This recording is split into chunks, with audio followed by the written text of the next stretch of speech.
শিক্ষার্থী আমরা কি উড়ে আসছি নাকি, আমরা কি রোহিঙ্গা নাকি, আমরা বাংলাদেশের নাগরিক। বাংলাদেশ আমরা জন্মসূত্রে এই দেশে। দুজন সমন্বয়কের সিদ্ধান্তে বৈষম্য বিরোধী আন্দোলন চলতে পারে, দুজন সমন্বয়কের সিদ্ধান্তে তার সংগঠন চলতে পারে, দুজন সমন্বয়কের সিদ্ধান্তে টোটাল বাংলাদেশ চলতে পারে। সিএস ক্যাডার পর্যন্ত চাকরির সুপারিশ হয়েছে এবং সেই অ্যাডমিট কার্ডের ছবিগুলো অবশ্যই আমার কাছে আছে।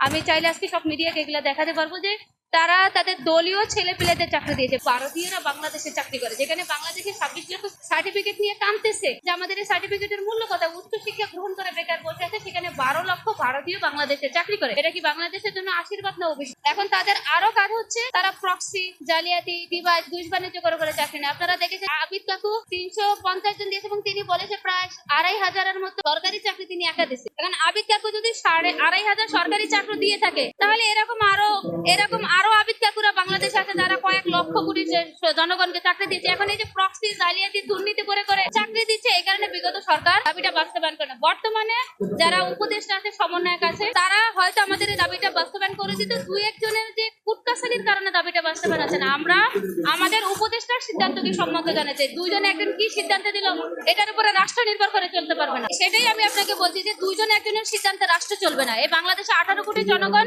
আমার 18 জন যদি উপদেষ্টা থাকে, 18 জন উপদেষ্টার সিদ্ধান্তে আমার 20 জন, 26 জন, 30 জন যদি উপদেষ্টা থাকে, তাদের সিদ্ধান্তে রাষ্ট্র চলবে। দুজন সমন্বয়কের সিদ্ধান্তে বৈষম্য বিরোধী আন্দোলন চলতে পারে, দুজন সমন্বয়কের সিদ্ধান্তে তার সংগঠন চলতে পারে, দুজন সমন্বয়কের সিদ্ধান্তে টোটাল বাংলাদেশ চলতে পারে না। সে কি চাইলো না চাইলো তার চাওয়ার উপরে কি 26 লাখ শিক্ষার্থীর ভবিষ্যৎ নির্ভর করবে নাকি? 26 লক্ষ শিক্ষার্থী আমরা কি উড়ে আসছি নাকি, আমরা কি রোহিঙ্গা নাকি, আমরা বাংলাদেশের নাগরিক। বাংলাদেশ আমরা জন্মসূত্রে এই দেশে। কোটা আন্দোলন কি তারা একা করছি না, আমরাও কোটা আন্দোলন করছি।